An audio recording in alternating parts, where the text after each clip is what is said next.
Last room in the hotel. Submitted by Javier Marquez.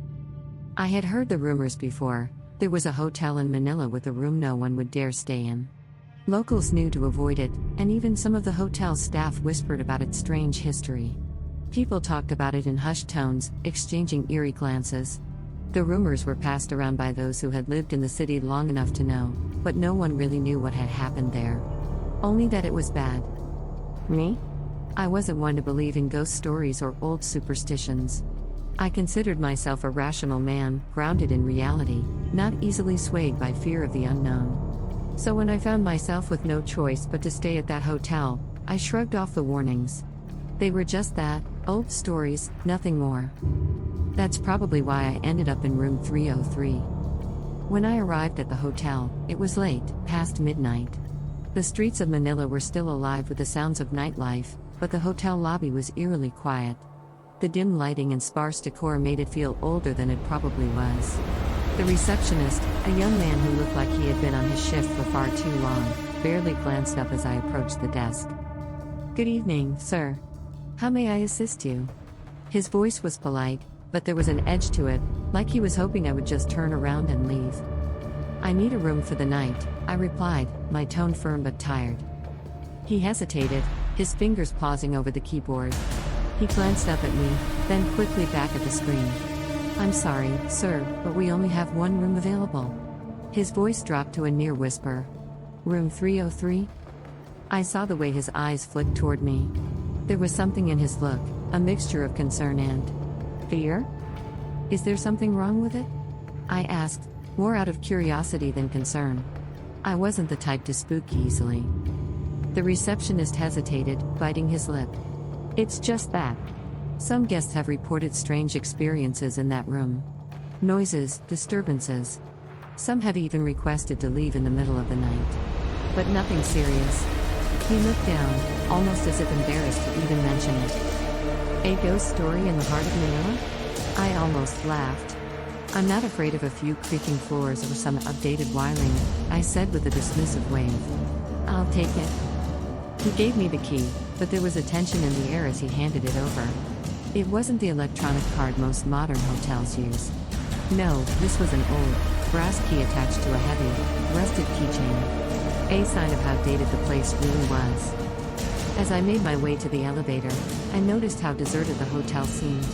There was an unsettling stillness in the air, as if the walls themselves were holding their breath.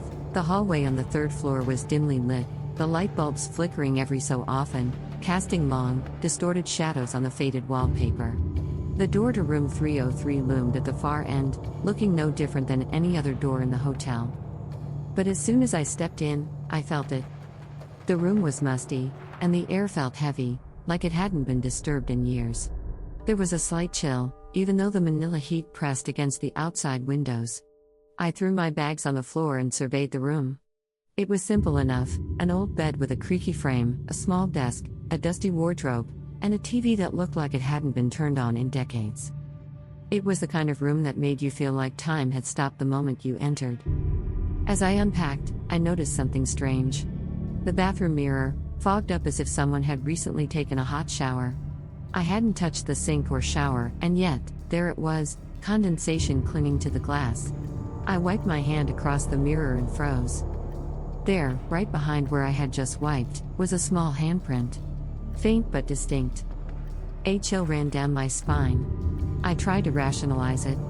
Maybe it was an old smudge, left by a previous guest. But it didn't make sense. The room had felt untouched when I walked in. I shook it off and tried to focus on unwinding. I sat on the edge of the bed, picking up the remote to the ancient TV. The buttons were worn down, and when I pressed power, nothing happened. I flipped the remote over. Of course, the batteries were dead. Typical. With a sigh, I set it back on the nightstand and decided to just get some sleep. As I lay there, my mind started to wander. The room seemed even colder now, the shadows in the corners growing longer, stretching toward the bed. I could hear the faint hum of traffic from the street below, but inside the room, it was deathly quiet. Too quiet. And then the TV turned on by itself. I shot up, my heart racing. Static buzzed on the screen, crackling faintly as the old television sputtered to life. I stared at it, unable to move. The remote was still on the nightstand, untouched. I slowly approached the TV, my skin crawling with unease. I pressed the power button on the side of the set, and the static disappeared, leaving the room in silence once more. But I couldn't shake the feeling that something was watching me. The room seemed to pulse with a life of its own, like the walls were breathing. I returned to the bed, pulling the covers up to my chest, forcing my eyes shut.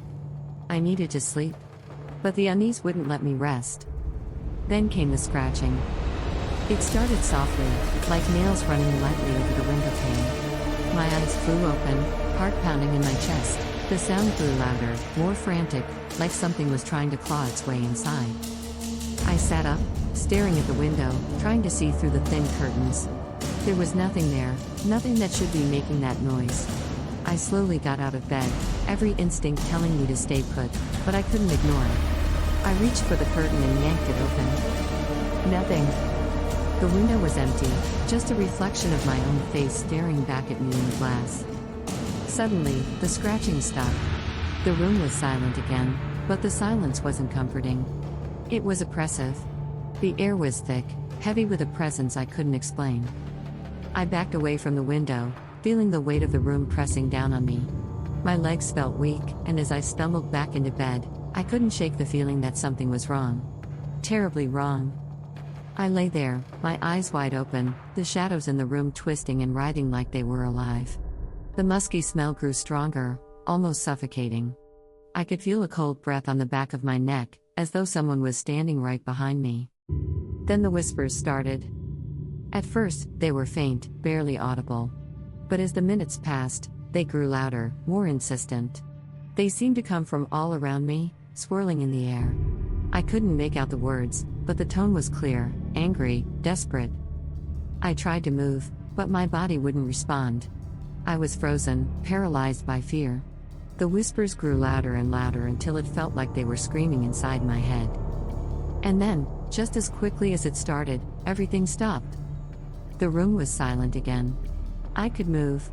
I shot up from the bed, gasping for air, drenched in sweat. The TV was off. The window was quiet. The room looked exactly as it had when I walked in, but I knew something had been there. By the time morning came, I couldn't get out of there fast enough. I didn't care about the whispers or the strange occurrences anymore, I just wanted to be gone. The receptionist didn't ask how my night was, and I didn't tell him. But as I walked through the lobby, I caught my reflection in the glass door.